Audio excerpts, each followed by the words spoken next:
Attention, all true believers. Marvel Comics is on the air. Out of the pages of the world's greatest comic magazine come the adventures of the Fantastic Four. This week's story revolves around a menace from the sea, and we'll begin our shanty in just half a moment. Our story this week picks up where we left off last week. The Fantastic Four have returned to their headquarters in the Baxter Building after Johnny Storm, the Human Torch, had defeated the Miracle Man. I'm sure it'll all come back to you as we proceed. Somewhere out there among the teeming millions of New York City, Torch is hiding from us. We've got to find him. But he can stay hidden for all I care. He's nothing but a spoiled teenage brat anyway. How can you talk about my brother that way? He saved us from the Miracle Man. And he may be out there hurt or in trouble. Oh, I'm sure Johnny's all right, Sue. As for you, Ben, it's all your fault that he ran off in the first place. Oh, sure. Everything around here's my fault. It is your fault, Ben. Johnny ran after the Miracle Man single-handedly. And single-handedly he defeated him. And thanks to the torch, the atomic cannon was returned safely to the Army. And everyone was happy about it. Everyone except you. You were jealous of Johnny's achievements, so you picked an argument with him. Your bickering made him leave us. I'm through with you, you big bully. And I'm through with the Fantastic Four. Understand? Through. Well, we're going to find that youngster. And that means you too, Ben. And when I find him, I'll teach him to run out on us like that. Oh, Reeve, darling, if he harms my little brother. And so the Fantastic Four, -1, set out in their fantastic car to search the megalopolis. You check the village where you and Johnny grew up. Okay, Reed. Ben, you cruise the west side and check garages. And what are you going to be doing, Reed, darling? Oh, Ben, give me a break. Okay, this is where we separate. Release sections. Thus, the long search begins. Susan Storm lands in the center of town. Johnny loves this neighborhood. There are so many people his age. Here's a good place to start searching on a hot day. The soda fountain where Johnny hangs out. And there's one of his pals. Excuse me. Huh? Have you seen my brother, Johnny Storm? What? I must be hallucinating. Some funny-sounding chick's voice out of thin air. Oh, wait a minute. If you're hallucinating, then I'm hallucinating. And I'm getting out of here. I never understood why he hangs out here. These kids sure scare easy. Oh, well, back to the search. Back to the search indeed. We find Mr. Fantastic in Central Park, near the bike trails. There are some cyclists. Maybe they've seen Johnny. I'll just wait here. What? Mr. Fantastic. Hey, I didn't know you were for real. I'm real enough. But tell me quick, have you seen Johnny Storm the Torch? No, man, I haven't. Hey, say, how do you stretch your No time to body chat right now. that? Sooner or later, I'll find someone who's seen him. But little does Mr. Fantastic know that less than a mile away, in Swanson's garage... Nobody can modify an engine like you, man. Yeah, that's incredible. You're only saying that because it's true. You know, the whole country is looking for the Human Torch. Yeah? And he's right here working with us on cars. Well, I've got to do a little welding, guys, so step back for a few seconds. Flame on. Hey, Johnny, I didn't know you could ignite parts of your body. The flame from my finger beats a welding torch any day. It's really nifty. Every time I use my flame, I learn new things I can do with it. By concentrating, I can keep it away from that gasoline. But if I wanted to, I could merge my flame with that barrel of oil and keep this place heated for months at almost no cost. Wow. Reed and I have done a series of tests. But as Johnny explains his superhuman abilities, one of his ex-teammates is right outside, preparing to demonstrate his. Before I knock myself out searching this whole city for that squirt, I'll play a hunch. The thing, right, Matchstick? And now I'm going to show you what we do to deserters. You can't beat the torch thing. He's too hot for you. That flame doesn't scare me. There's gasoline all over here. One spark and your pals will be statistics. I'm getting out of here before I'm blown up. Flame off, Torch. Flame off or I'll drop this jalopy right on you and we'll all be blown to bits. Drop the car thing. Sure, I'll drop the car. Now I'll take care of you. You've always laughed at me because I'm ugly. So why aren't you laughing now, punk? Lay off, thing. I'm warning you. Don't worry, sonny boy. I won't spoil your pretty face. I'm just gonna rough you up a little so you won't forget who's boss around here. Knock it off, Thing. I'm not going to warn you again. Warn me? I'm telling you, I'm gonna. I'm tossed. I'm becoming human again. At last. I better get out of here while the getting's good. A man. I'm a normal man again. Flame on. Go ahead and fly away, you craven freak. I'm a man again. The poor fool. It's just a temporary change. He'll soon be the thing again. His is the cruelest cosmic power of all. My hand. Turn back into a...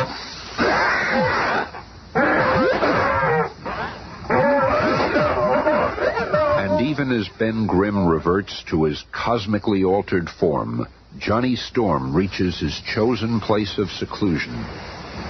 In the Bowery. No one will find me down here. I'll just lose myself among all these human derelicts. I better get off the streets. That flop house over there looks as good as any. 2 bits a night, buddy. In advance. Well, Johnny wanted the anonymity of the Bowery, and for his 2 bits, he shared a room with 15 other men, all similarly inclined. Well, it ain't the Waldorf, but I'll be safe here while I plan my next move. Hey, pal. Could I see that comic book over there? Sure, Mac. Here you go. Submariner. I remember someone talking about him. He was the world's most unusual character.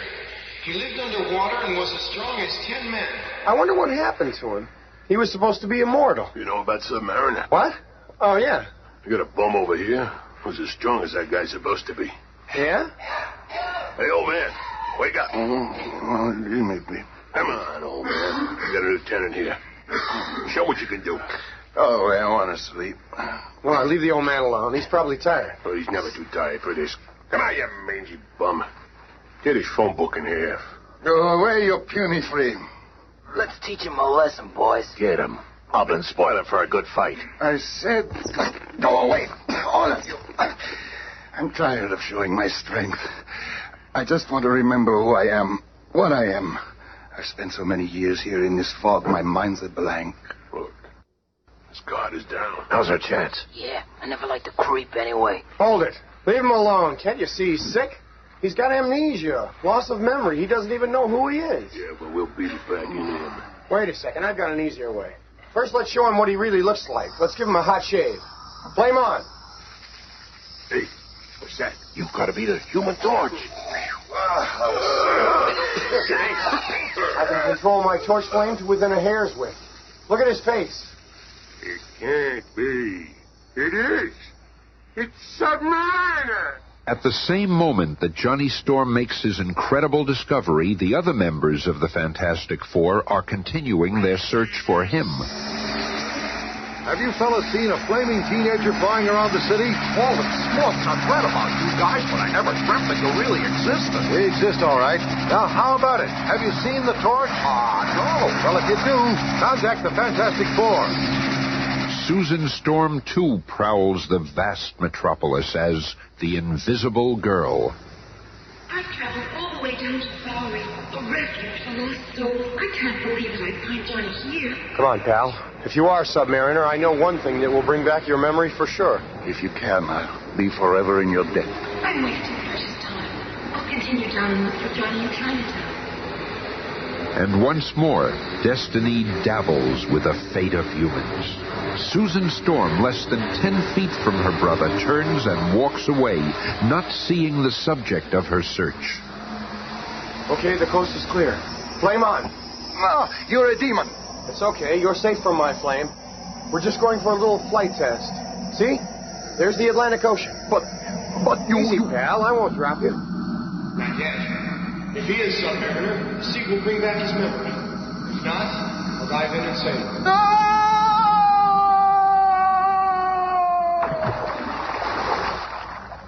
Once submerged in the mighty Atlantic, a startling change comes over the derelict.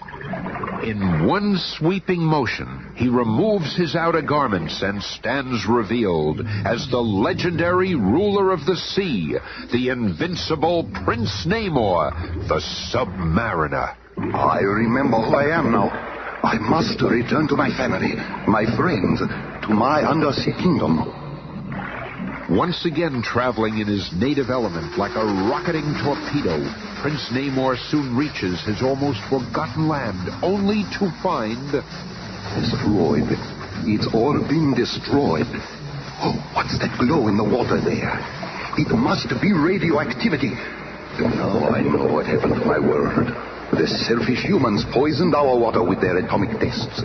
My people, though not harmed by the radiation, must have moved elsewhere, dispersed when this part of the undersea environment was no longer inhabitable. The oceans are vast, nearly endless. How can I ever find them? Where shall I begin to look? And moments later, Johnny is standing at the pier. You're back. You are Submariner. I'm so glad you're safe. Do not be proud of what you've done. By returning my memory, you have signed the death warrant for the whole human race. What are you talking about? I'm talking about a revenge. The revenge I shall have for the destruction of my undersea kingdom. I am Prince Namor, the Submariner. And now you shall fear my strength as it is turned against you. And so speaking, Submariner submerges, leaving Johnny Storm alone.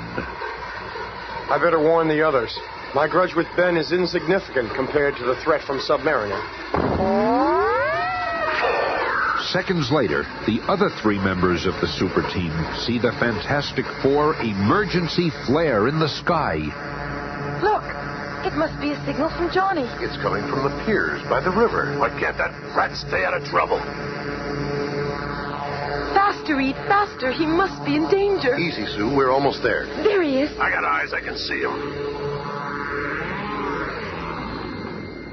What's the idea of shooting off that flare? You're only supposed to use it in emergencies. This is an emergency, you big ape. What'd you call me? Quiet, Ben. What is it, Johnny? Well, we're going to need each other now. Submariner is back, and I just wanted to tell you. Submariner? I thought he died long ago. Well, he's alive, all right, and from what I've seen, he's more dangerous than ever. Bah, who's worried?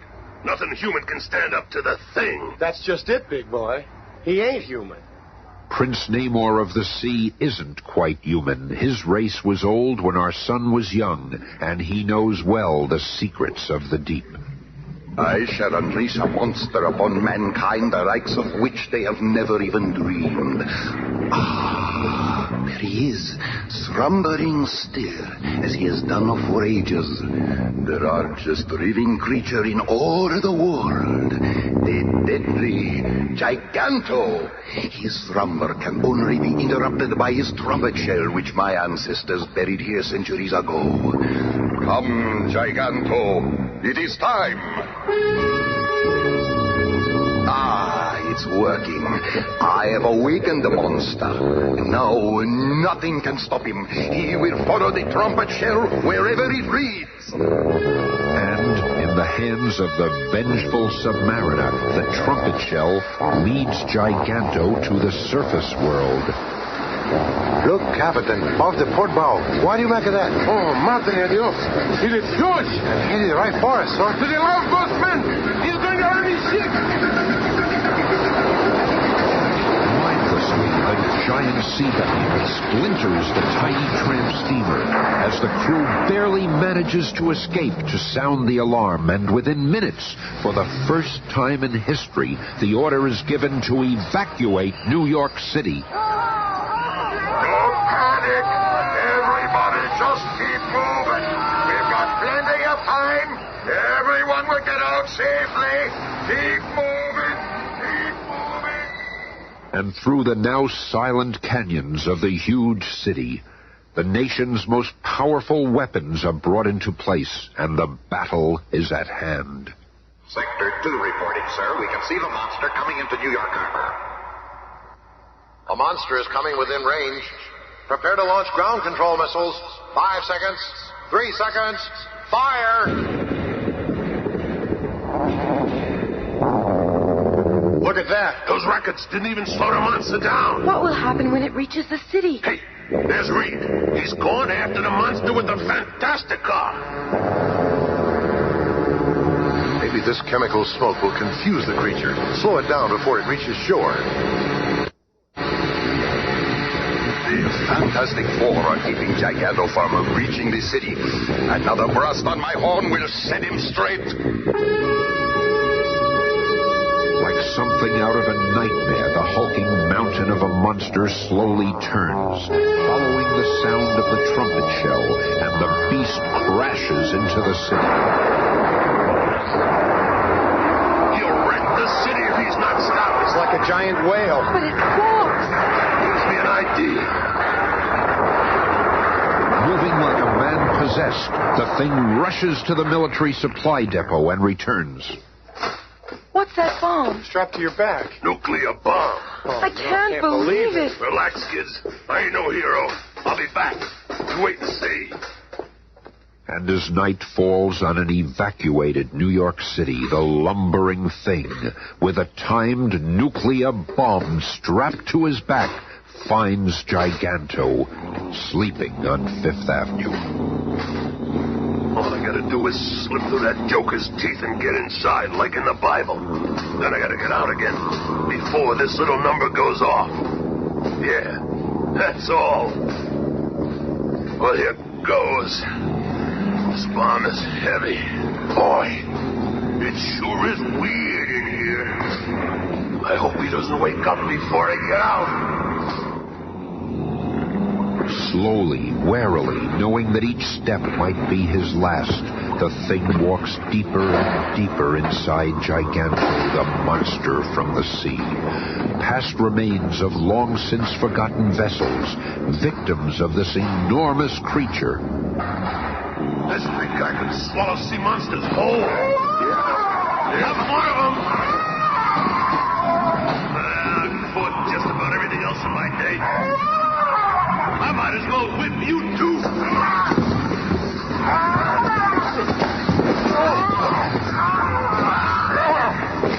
That takes care of that. And this is as good a place as any to put this nuclear firecracker. There. Now I gotta get out of here. This mouth is shut. I'm a goner. Oh, I can see the street. Look at me.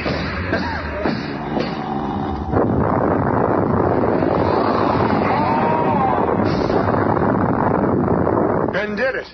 Submariner's monster is dead. He saved the city, maybe even the world. The explosion blew him right out of the monster like he was shot from a cannon. I didn't think anything could stun the Big Ape. I hate to admit this, Ben, but I'm proud of you. So what, Squirt? Letting it die will get you. That horn. Soon the whole world will again know the Submariner. You haven't beaten me, and with the power of this horn, I shall summon countless others to attack you.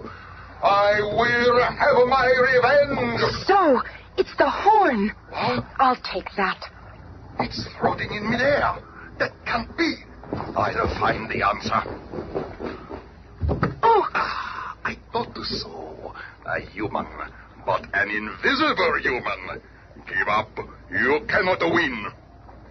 And seeing the futility of her struggle, the invisible girl becomes Susan Storm, prisoner of the Submariner. Well, this is a prize worth catching. You are the loveliest human I've ever seen. If you will be my bride, I will show mercy to the rest of your pitiful race. How can I make such a choice? You won't have to, Susan. We're here now, sis. But we're gonna fix you, Fishman. Fools! You are finished. Now I will have this girl and my revenge. The next time you hear this horn, I shall unleash millions of undersea monsters, such as mankind has never seen. Helpless before the invincible attack, you shall be driven out of your cities and returned to the caves from whence you came. Oh, you mustn't. I'll become your bride. You speak as though you are sacrificing yourself. You realize that I offer you the honor of becoming a Princess Namora, bride of a Submariner, Queen of the Sea. This has gone far enough. You're crazy. Let me at him. Lay my hands on that scale-bellied fish face. You fool! He's more powerful than we thought. This calls for a stunt only the Human Torch can do. Flame on! After reaching an altitude of 1,000 feet, The Human Torch begins circling in an expanding ring above the Submariner, creating at first a light wind and then building into a tornado of unimaginable force. So powerful and well-aimed is the vortex that Submariner forgets about Sue and devotes his energy to the whirling wind about him. This wind! I'm being sucked into it! The pressure is unbearable! It's pulling me off the ground! Torch's tornado hurls Submariner's helpless form higher and higher until finally he and his victim are over the deepest part of the vast Atlantic. Now this ought to put the world in proper perspective for you. The menacing sea trumpet slips from the hand of Prince Namor and is lost in the depths forever. Moments later, revived by the water's magic healing powers, Submariner reaffirms his vengeful vow. You humans may be strong, but not strong enough to defeat Namor. When I return, I will reduce you to cavemen. Yes, perhaps he will be back, but he will still have to face the most incredible quartet of humans in all the world. I don't think you should have let him return to the sea, Johnny. I got a hunch he's going to be back, and I can't wait. Let's cross that bridge when we come to it, Ben. When he returns, we'll be waiting. Be with us again on Monday when the Fantastic Four will encounter the diabolical doings of Dr. Doom. The Fantastic Cast is Cynthia Adler, Bob Maxwell, Bill Murray, Jim Pappas, Terheyden. narrated by Smilin' Stan Lee.